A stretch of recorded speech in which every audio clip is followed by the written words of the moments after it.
गृह लक्ष्मी, मुझसे नहीं होगा ये सब। मैं रोज रोज की इन झंझटों से तंग आ गया हूँ। तुम अपनी माँ से कह दो कि मैं रोज ऑफिस से छुट्टी लेकर अस्पताल के चक्कर नहीं लगा सकता और ना ही उनकी महंगी दवाइयों का खर्च उठा सकता हूँ। तरुण ने निकिता पर चिल्लाते हुए कहा और तेजी से ऑफिस के लिए निकल गया। निकिता की आंखों में आंसू आ गए। वह सोचने लगी, क्या मेरी माँ तरुण की कुछ नहीं लगती? अगर तरुण की अपनी माँ बीमार होती तो क्या वह उनका इलाज नहीं कराता? क्या तब भी डॉक्टरों की फीस और दवाइयों पर होने वाले खर्चों को ऐसे ही जोड़ता? जब मैं अपनी सास को अपनी माँ जैसा आदर दे सकती हूँ, उन्हें अपनी माँ जैसा समझ सकती हूँ, तो तरुण ऐसा क्यों नहीं कर पाता? मेरी माँ का मेरे सिवाय है ही कौन? क्या शादी के 11 सालों बाद भी यह घर मेरा नहीं है जिसमें मैं अपनी मर्जी से अपनी माँ को रख सकूं? निकिता अपने माता पिता की इकलौती संतान थी। उसके माता पिता ने बड़े अरमानों से और धूमधाम से तरुण के साथ उसका विवाह किया था। निकिता के पिता की छोटी सी किराने की दुकान थी। शादी के बाद निकिता अपनी दुनिया में बहुत खुश थी। उसे भरा पूरा ससुराल मिला था। देवर और ननद ने उसके भाई और बहन की कमी को पूरा किया था। शिवांग के जन्म के बाद तो उसकी खुशियां दुगनी हो गई थी। पर सदा समय एक सा कहाँ रहता है। लगभग 5 महीने पहले अचानक ही निकिता के पिता की मृत्यु दिल का दौरा पड़ने से हो गया। पिता की मृत्यु के बाद निकिता की माँ बिल्कुल अकेली पड़ गई थी। उसके पिता की दुकान भी निकिता के चचेरे भाइयों ने मिलकर हड़प ली थी। पूरी तरह बेसहारा हो चुकी माँ को निकिता अपने साथ ले आई थी। उनकी तबीयत भी ठीक नहीं रहती थी। हालांकि माँ उसके साथ रहना नहीं चाहती थी, पर निकिता अपनी उस माँ को कैसे छोड़ देती जिन्होंने उसे जन्म दिया था, अपनी उंगली पकड़कर चलना सिखाया था।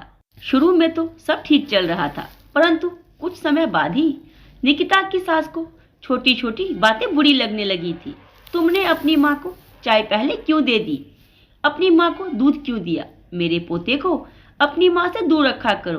पता नहीं उन्हें क्या बीमारी है। कब तक तुम्हारी माँ यहाँ रहेंगी? उन्हें किसी वृद्धाश्रम में क्यों नहीं डाल देती? कब तक वो मेरे बेटे के पैसों पर ऐश करेंगी? वगैरह वगैरह। निकिता खून का करवा घूंट पीकर रह जाती।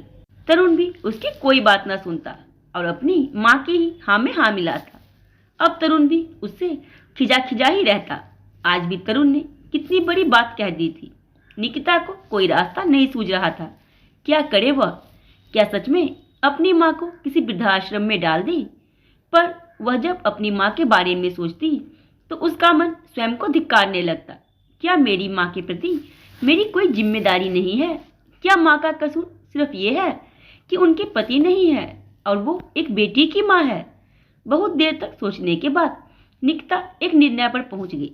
शाम को जब तरुण वापस आया तो निकिता को अपने कमरे में देख हैरान रह गया। निकिता ने अपना सारा सामान बांध लिया था और अपनी माँ के साथ घर छोड़ने के लिए तैयार थी। उसने बड़े सधे शब्दों में तरुण से कहा, आज तुमने मुझे इस बात का एहसास करा दिया है तरुण कि यह घर सिर्फ तुम्हारा है। मेरी इच्छाओं और भावनाओं का तुम्हारे जीवन में कोई मोल नहीं।